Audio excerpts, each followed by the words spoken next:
দীর্ঘদিন একই জুতা পরার পর হুবহু আরেকটা জুতা ভুলবশত পায়ে দিলেও চোখে দেখার আগেই টের পাওয়া যায়, অনুভব করা যায় জুতা জোড়া অন্য কারো। কিন্তু বহু বছর ধরে একটা মানুষকে জানা শোনার পরেও মানুষ চেনা যায় না। মানুষ চেনা অসম্ভব, অসম্ভব রকম অসম্ভব। মানুষ হচ্ছে বহুরূপী, নিজের স্বার্থের জন্য প্রতি মুহূর্তে রং বদলায়। হ্যালো এভরিওয়ান, আসসালামু আলাইকুম। কেমন আছেন সবাই? আশা করছি যে যেখান থেকে এই মুহূর্তে আমার ভিডিওটি দেখতেছেন আল্লাহর অশেষ রহমতে সবাই ভালোই আছেন। আলহামদুলিল্লাহ, আমরাও ভালো আছি। তো আবারও হাজির হয়েছি ছোট্ট একটি গ্রামীণ লাইফস্টাইল ব্লগ ভিডিও নিয়ে। পুরো ভিডিও জুড়ে থাকবেন। আশা করছি ভিডিওর কোনো অংশ আপনাদের কাছে ভালো লাগতেও পারে। ভিডিওর শুরুতেই আপনাদের কাছে একটা রিকোয়েস্ট, প্লিজ আপনারা ভিডিওটা না টেনে সম্পূর্ণ ভিডিও দেখার চেষ্টা করবেন, হয়তোবা ভিডিওর কোনো অংশ আপনাদের কাছে ভালো লাগবে। তো আজকে হচ্ছে চাল কুমড়া ভাজি আর আলু দিয়ে মুরগির গোস্ত ঝোল করেছি।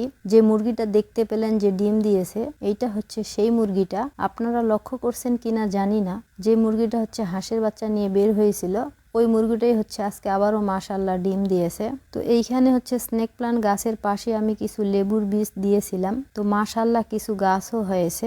আমি যখনই কিছু ফল খেয়ে থাকি আর যদি ওই ফলের বীজ রোপণ করার উপযোগী হয়, ওইগুলো এভাবে করে আমি যেখানে সেখানে বুনিয়ে দেই, যদি হয়। তো এই যে আজকে সুন্দর লেবু গাছ হয়েছে, কিন্তু এইখানে তো গাছগুলো বড় করা যাবে না, তাই হচ্ছে ছোট থাকতে অন্য জায়গায় শিফট করে দিচ্ছি। আল্লাহ ভরসা, এগুলো সতেজ থাকে কি না, দিয়ে দেখি যে হয় কিনা।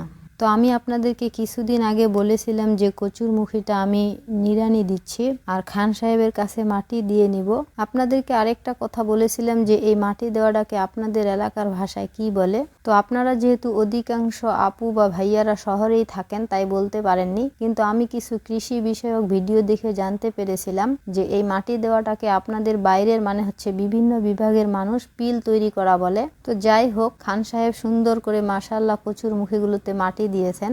আমি আজকে কিছু ছাই এর মধ্যে দিয়ে দিচ্ছি, কারণ হচ্ছে যেহেতু ঘন ঘন বৃষ্টি হচ্ছে আর এখানে আমি কিছু পাতা জ্বালিয়ে ছাই জমা করে রেখেছিলাম।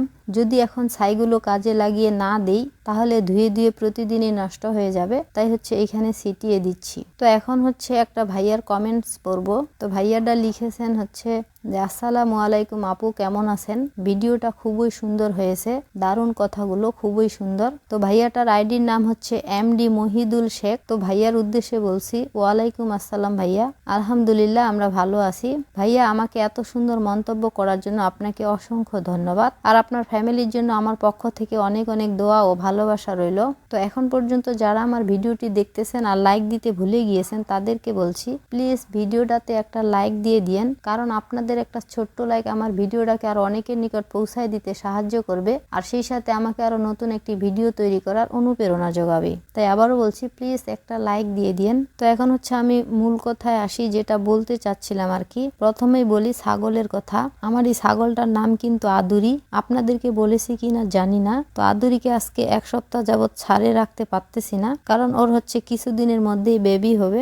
এই জন্যই হচ্ছে ওকে ছেড়ে রাখতে পারতেছি না, কারণ ওকে ছাড়ে রাখলে সে মন মতো কোথায় না কোথায় যায়, আর তখন যদি ওই দিকেই বেবি হয়, আবার বর্তমানে যে কুকুরের উপদ্রব, ওই দিকেই বেবি হয়ে গেলে তো কুকুরে খেয়ে ফেলতে পারে। তাই এই জন্যই হচ্ছে ওকে বাড়ির আশেপাশে বেঁধে রাখি, আর বেঁধে রাখার কারণে আদুরি অনেকটাই শুকায় গেছে, সাথে বাচ্চাটাকেও বেঁধে রাখতে হচ্ছে। ওই আবার পাশেই বাদাম ক্ষেত আছে মানুষের, ওইখানে বাদাম খেতে খাইতে যায় মানুষের কথা শোনার জন্য।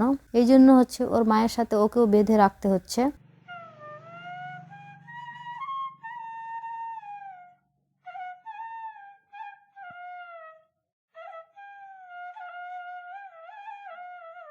এখন আসি গরুর কাছে। বর্তমানে গরুর একটা মহামারী রোগ এসেছে, মাছি বাহিত রোগ, যেটা মাছির মাধ্যমে হচ্ছে গরুর মধ্যে ছড়ায়। মাছি যেই জায়গায় কামড়ায় ওই জায়গাটা হচ্ছে চুলকায় ঘা বানাচ্ছে, আর তখন ফেটে রস পড়তেছে।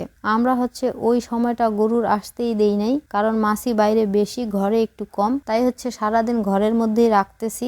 আমাদের যেহেতু কাঁচা ঘর, মানে হচ্ছে মাটির ঘর, আর সারাদিন ঘরে রাখতে গিয়ে ঘরের অবস্থা অনেকটাই খারাপ বানায় ফেলে। আর আরেকটা সমস্যা হচ্ছে, আমরা যেহেতু শোয়ার ঘরেই গরু রাখি, তাই দেখেন ঘর ঝাড়ু দেওয়া থাকেই না। কি আর করার, আর্থিক অবস্থা যেহেতু খারাপ, তাই ঘরের মানানসই দিয়ে কি করব। আমাদের এই পশুগুলো যদি ভালো থাকে তবেই আমরা ভালো থাকবো, এটাই বড় পাওয়া।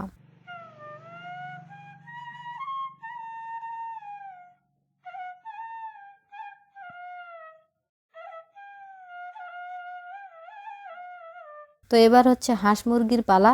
এদেরকে নিয়ে আসি মহা যন্ত্রণায়, কারণ পেটের জ্বালা হচ্ছে আসল জ্বালা। কোথায় আছে না, পেট শান্তি তো দুনিয়া শান্তি। হাঁস মুরগির জন্য যে ধানগুলো রেখেছিলাম ওগুলো প্রায় শেষ হয়ে গেছে, আর ধান পাকতে তো আরো 15-20 দিনের মতো সময় লাগবে। এখন ওদেরকে নিয়ে পড়েছি মহা মুসিবতে। দিনে 1 কেজি চালের ভাত আমরা 3 বেলা খাবো না, ওদেরকে খাওয়াবো। তো বর্তমানে হচ্ছে হাঁস মুরগি গরু ছাগল মানুষ সহ সবাই আছি কিছুটা মুসিবতের মধ্যে।